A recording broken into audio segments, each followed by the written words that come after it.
Bueno, la tenemos aquí, la tenemos con nosotros y es un placer estar con Graciela Falkenberg. Graciela es médica egresada de la Universidad de Córdoba, médica psiquiatra, con posgrado en la Universidad también de Córdoba, posgrado en psicofarmacología de la UBA y es docente tanto de las universidades de Rosario como de la Universidad de Córdoba, donde se formó. ¿Con qué vamos a hablar? ¿De qué vamos a hablar con Graciela? Bueno, de un fenómeno que ella misma ha definido como un fenómeno complejo, un fenómeno inesperado y de difícil abordaje, como lo es la pandemia, ¿no? Que observada desde el lente de la salud mental, y somos, estaba pensando, bastante recurrentes con este tema, y somos recurrentes, para ser sincera, porque creo que nos está afectando y mucho, tanto en lo individual como en lo colectivo, en lo personal y en lo social. ¿Es así, Graciela? ¿Cómo estás? Bienvenida. Hola, buenas noches. ¿Qué tal? Bueno, gracias. Gracias por el espacio.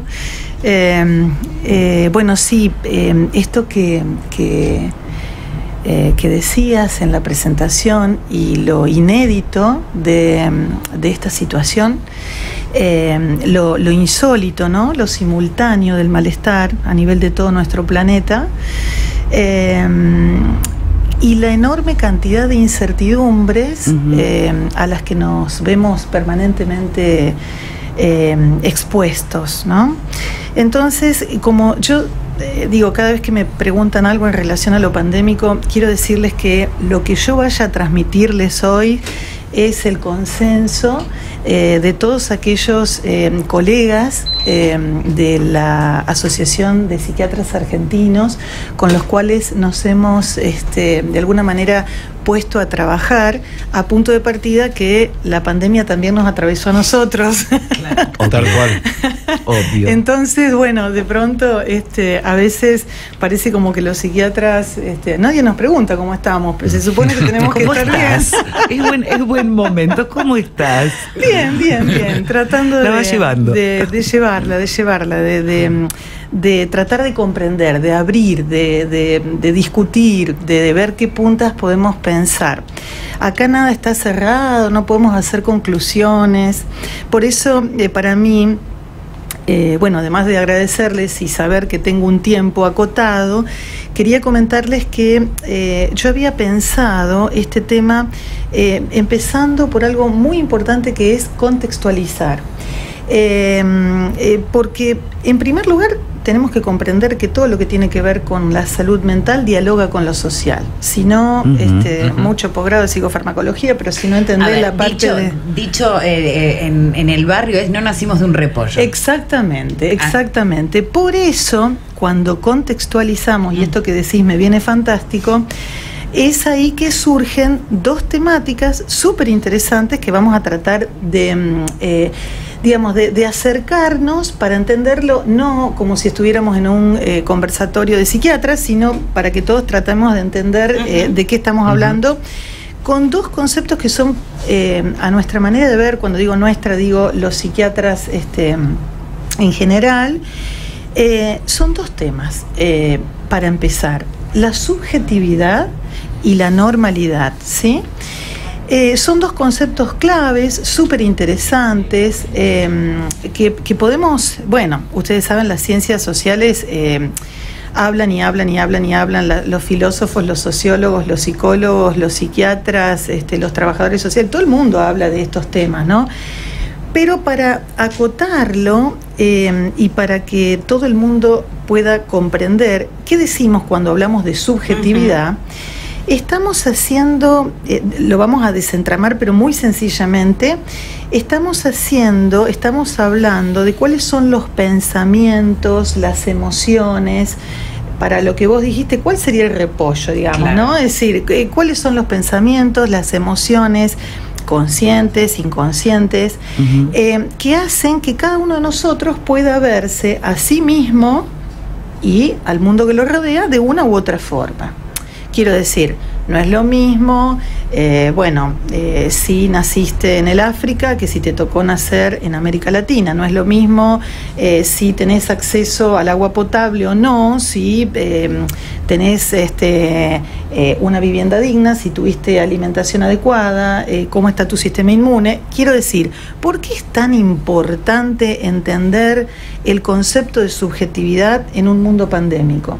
Porque no todo el mundo va a ver a esta pandemia de igual manera. Entonces, cada una de esas situaciones que nos van pintando cómo vemos la pandemia, va a construirse. Esto no viene dado del repollo, ¿sí?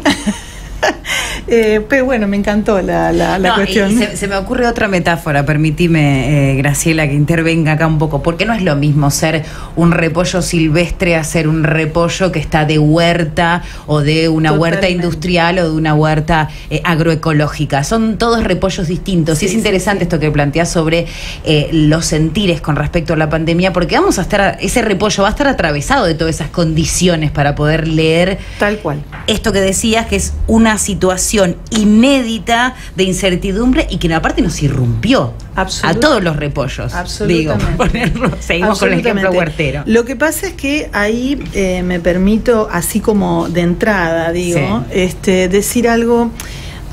Vamos a desmitificar algo que es falso, que lo escucho por todos lados y que se nos paran los pelos.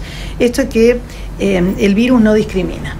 Sí, señores, el virus discrimina. No es lo mismo tener acceso a la educación, no es lo mismo tener acceso a una alimentación digna, a la conectividad, no es lo mismo estar educado, no es lo mismo adaptar todo lo que son los cuidados y las modificaciones que cada uno de nosotros ha tenido que hacer en su vida privada, en su hogar, en el teletrabajo, en la sobreexigencia, dicho sea de paso, sobre todo femenina, en la cotidianeidad, en la educación de los hijos y demás, si estamos hacinados en un departamentito de 2x2 o si tenemos un parque o si tenemos, en fin, para decirlo de una manera así sencilla. Pero quiero decir, nuestro sistema inmune se va a preparar diferente de acuerdo a cómo se haya construido esa subjetividad. Pero una cosa muy importante, porque también hay que esperanzar, ¿no? Hay que conjugar ese verbo. También las subjetividades se construyen y las subjetividades también cambian. Por lo tanto, esa es una cuestión que me parece un punto importante para tener en cuenta. ¿Cómo construimos una subjetividad positiva respecto a esto? Bueno, pero hay varias maneras. Lo que pasa es que para esto la idea de cómo construirlo es hacerlo de manera solidaria, de manera mancomunada, de manera, de poder comunicar adecuadamente, que es otro punto que a mí me interesaba muchísimo trabajar con ustedes, ya que me invitaron, y que si ustedes me permiten, para poder pasar a comprender ese otro punto de cómo construirlo, también pensemos desde dónde lo vamos a construir. Porque cuando yo digo normalidad, me permito, normalidad, le pongo un signo de pregunta gigante. ¿Qué normalidad? ¿No? Es decir, la normalidad que teníamos previa a la pandemia, ¿de verdad la podemos definir normalidad? Y la verdad, ¿queremos volver a eso también? Cuando los pacientes nos dicen, no veo las horas de que esto pase, quiero volver a la normalidad. ¿Qué normalidad? O sea, también ahí surge un concepto que para los psiquiatras es difícil hablar de normalidad. Convengamos que nos cuesta bastante definir algo como normal o no normal. Nos alejamos mucho de ese tipo de discriminaciones. Pero si nosotros pensamos las condiciones de vida previa que ha tenido el planeta, ¿de verdad pensamos que es una normalidad que queremos recuperar? Fíjense, 2 o 3 puntos nada más, porque sé que tengo el tiempo acotado. Me encantaría quedarme más, pero bueno, igual. Se me ocurren un montón de preguntas. No, pero aparte a mí se me ocurre que vuelvo un montón de veces también. Dale. Bueno, lo cierto es que, piensen ustedes, la distribución de la riqueza, temón, Sí. Saben que los otros días escuchaba que Alfredo Carballeda, que lo escucho mucho, este sociólogo me encanta, decía que la distribución, la injustísima y vergonzosa distribución de las riquezas que estuvimos teniendo previo a la pandemia se asemejaba a la de la previa a la Revolución Francesa. Chicos, retrocedimos ¿cuánto tiempo? 200 años. Bueno, entonces, esa como una cuestión. Los cambios climáticos, otro gran tema. La sobreexplotación, las urbanizaciones, los movimientos poblacionales, las nuevas entidades nosológicas, o sea, las nuevas enfermedades, porque, a ver, yo sé que no estoy en un Ateneo con infectólogos, no me voy a poner acá a hablar de las características que tiene el COVID-19, qué sé yo, que eso que lo hagan los infectólogos, los inmunólogos, no sé, a mí, digo, esa situación, queda claro que estas vivencias de una altísima y dolorosa desigualdad social no puede ser pensada como una normalidad a la que queremos volver. Y ahí enlazo con tu pregunta, ¿cómo podemos hacer para construir subjetividades positivas o algo así, ¿no? Sí. Bueno, por ahí vamos, ¿eh? Entonces, la cuestión es que queda claro que si estas vivencias previas han sido tan traumáticas, ¿qué vino a hacer la pandemia? ¿Creó algo nuevo? Además del COVID, porque dice Alfredo Carballeda, ¿no? Dice, bueno, a ver si todavía pensamos que tenemos la pandemia porque los chinos comieron murciélago, ¿no? Bien cáustico él.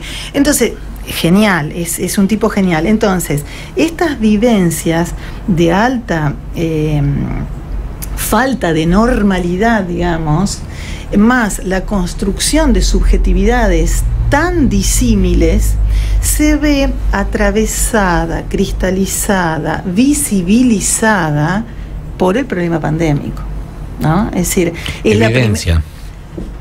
Evidencia, digo. Una evidencia. Se vislumbró, se cristalizó, se inundó metafóricamente, se ha realmente marcado esta situación que, claro, altamente desestructurante. Porque si nosotros estamos viendo lo que venía aconteciéndonos y esta situación, supongamos, generada por el virus COVID, bueno, que tiene sus nombres técnicos, en China, ¿qué decían ustedes que son periodistas, comunicadores? A ver, ¿ustedes se acuerdan qué decían los europeos cuando esto pasó en el 2019? No se preocupen, esto no pasa nada, esto le pasa a los chinos, nosotros decíamos, pobres chinos, qué bárbaro. Lo dijimos acá, no solo los europeos, en la Argentina. Pero digo, a ver, esta construcción de subjetividad que se construye, se modifica, se arma, esta idea de volver a la normalidad, por eso yo de manera, digamos, un poco provocando, digo, ¿qué normalidad? Con signo de pregunta, ¿no? Y ahí el otro punto que me surgía así como otra forma de entrada a provocar preguntas, era la importancia de los medios de comunicación. Seguro. Antes, porque me parece que tiene que ver con esto. Me quedo así como Marce con un montón de preguntas, pero cuando dijiste lo de la normalidad y que no, con gigante signo de pregunta, ¿y a qué normalidad volver? O sea, ¿a qué normalidad se desea volver? Esto que expresabas, ¿no? Nos dicen, ay, quiero volver a... No es una normalidad, ¿no es acaso un lugar de privilegio volver a determinadas normalidades? O a un lugar de supervivencia, una normalidad que implique un lugar de supervivencia, aunque esa normalidad implique eso, ¿no? Y esto pensando en la distribución de riquezas, claro, ¿no? Porque mi normalidad evidentemente no es la misma normalidad de un changarín, por ejemplo, y lo ha demostrado la pandemia.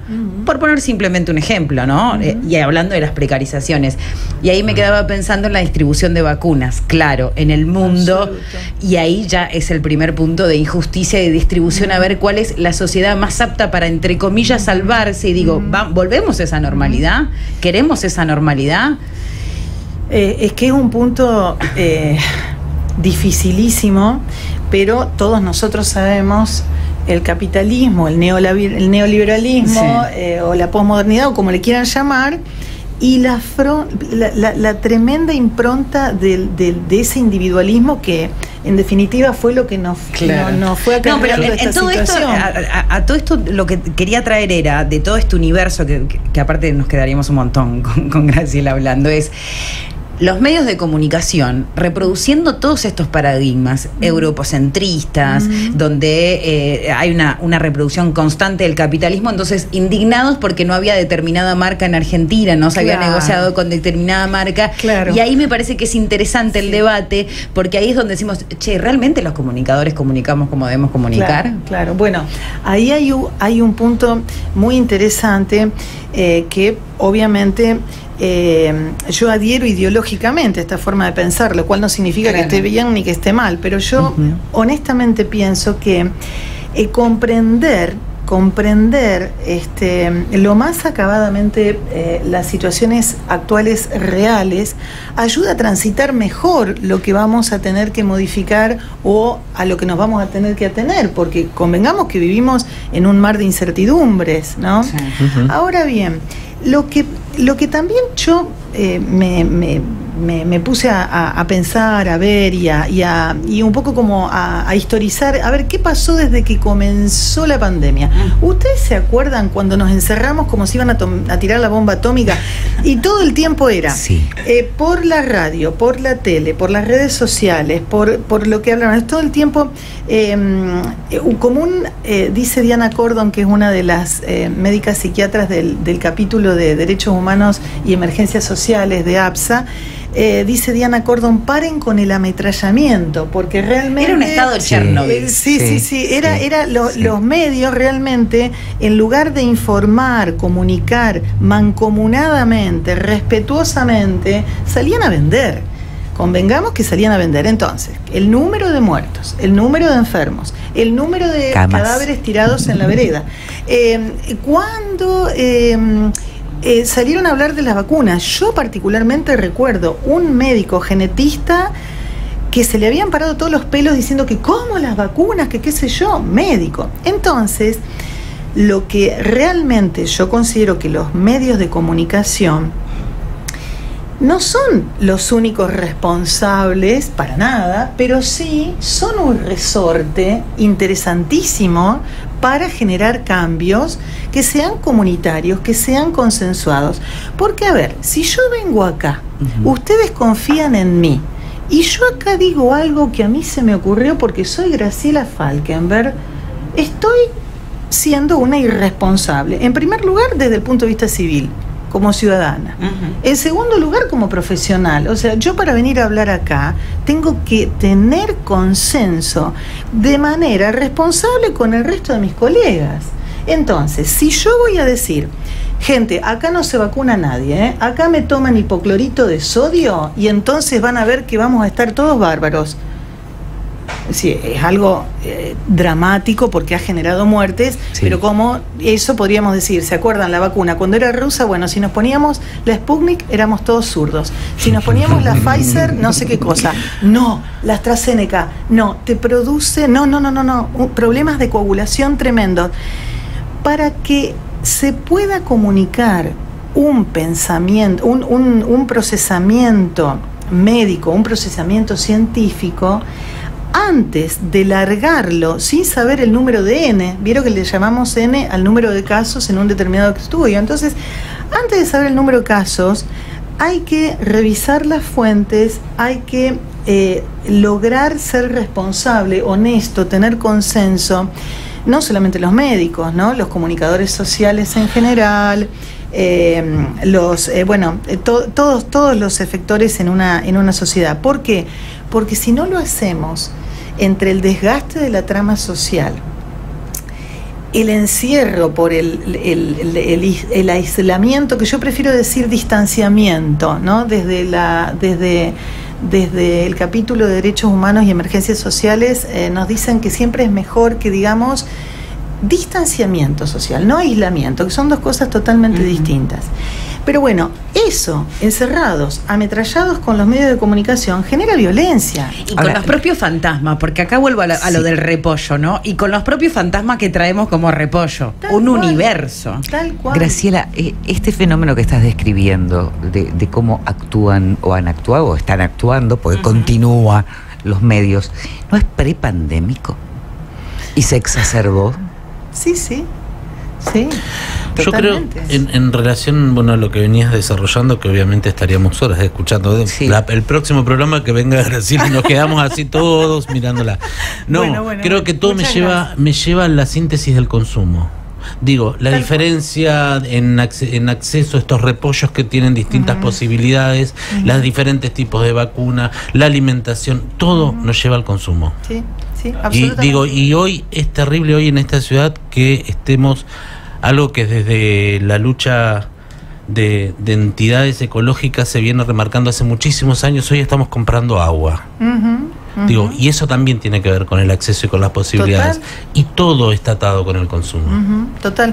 Por eso digo, esa fuerte tendencia que genera el capitalismo.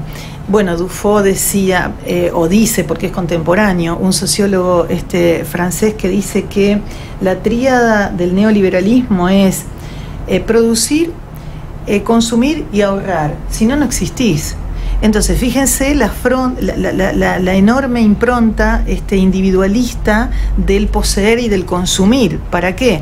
¿Recuerdan ustedes lo que dijo la hija de uno de los socios más capos, digamos, de mayor envergadura de un banco español, que no lo voy a mencionar, pero la hija, cuando él es uno de los primeros que muere en España, entonces la hija sale a decir: mi papá no era millonario, mi papá no era billonario, mi papá no era trillonario, mi papá podía comprar el planeta un montón de veces, pero no pudo comprar oxígeno y se murió.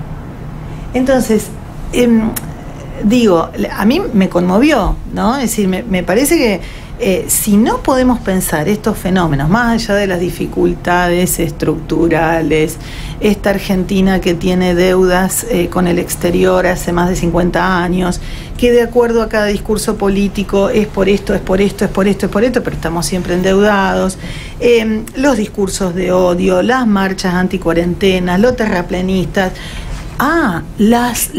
Sí, porque se mezcla todo. Es larga la lista. Los delirios, las ideas sobrevaloradas. Porque miren, chicos, yo no voy a hacer semiología acá porque no es una clase de semiología psiquiátrica. Pero Santiago Levín, que es el presidente de la Asociación de Psiquiatras Argentinos, marca. Está recanchero en ir a la radio, Santiago, porque lo llaman todo el tiempo. Entonces él marca una diferencia importante entre cuidado con las ideas sobrevaloradas, porque en psiquiatría uno como psiquiatra evalúa el delirio, a ver por dónde va el delirio, cuál es la temática, qué estructura tiene, a qué preguntas puede responder. Eso es semiología básica cuando uno está en primer año de psiquiatría. Bueno, las ideas sobrevaloradas, no, las ideas sobrevaloradas son absolutamente creíbles, pero están tan cargadas de emoción que no pueden ser discutidas por la razón. Entonces, viene el médico de la verdad, que anda a saber de dónde salió, porque tiene 2 millones de demandas de mala praxis y apareció haciendo marchas por acá. El médico de la verdad a decir: no nos vacunemos, no hagamos esto, no hagamos lo otro. Los médicos de la verdad. Pero es decir, esa idea sobrevalorada de lo que es la verdad para este grupo de qué sé yo, no sé cómo llamarlos, porque ni siquiera son delirantes. La verdad, con una subjetividad muy particular, pero que hace muchísimo daño. Entonces, ¿qué medios escuchan este tipo de cuestión? ¿Qué medios pueden llegar a seleccionar a quién llaman a hablar de qué, cuándo y por qué, aunque la noticia venda o no venda? Y entonces es ahí, porque además la CEPAL, que no puede ser acusada de ningún ismo, ¿no? La CEPAL está enfatizando que ante semejantes problemas tan graves, la información debe ser cuidadosamente seleccionada. Y bueno, básicamente creo que debe ser manejada de una manera muy cautelosa, pero básicamente respondiendo a las preguntas que cada uno de ustedes me han hecho así de una manera directa o indirecta, las acciones tienen que ser colectivas, solidarias, sociales. Ese sería el discurso, digamos, articulando o generando, digamos, la reiteración del verbo, conjugando el verbo esperanzar, ¿no? Yo creo que por ahí puede venir esta situación que no sabemos si es todavía prepandemia, pandemia, pospandemia. La verdad que ponerle franjas ahí de tiempo a esta situación tan desestructurante es como imposible. Pero nada será igual. Sin duda. Y ojalá mucho mejor, aunque no soy de dramatizar la pandemia, por favor. Pero algo seguramente tenemos que aprender. Ojalá. No, yo estoy maravillada. De hecho, que quiero tirar una frase y por las dudas quiero que me la refutes si estoy como pifiada, porque entiendo que entre todo este proceso que nos implica como sujetos subjetivos, individuales, en un contexto, con una construcción de identidad particular, con todas sus variables, esta pandemia lo que viene a traer como desafío es, primero, un compromiso individual, pero para una acción colectiva planetaria, que no es un dato menor. Sí, sí. Y en la cual la responsabilidad es civil, es como, digamos, es como ciudadano, es como persona, claro. Es desde la honestidad, ¿no? A lo mejor algo se puede empezar a mover. Ojalá. Ojalá. Por eso, bueno, hay que invitar a conjugar más seguido el verbo esperanzar. Y hablando de invitar, te invitamos pronto para seguir esperanzando. Dale. ¿Sí? Graciela, nos encantó. Dale, yo guardé silencio, mira, para que me calle. Ha sido una nota por demás interesante. Pero era no puedes, me salían las preguntas por los pobres. Incontinencia verbal. Gracias. Muchas gracias.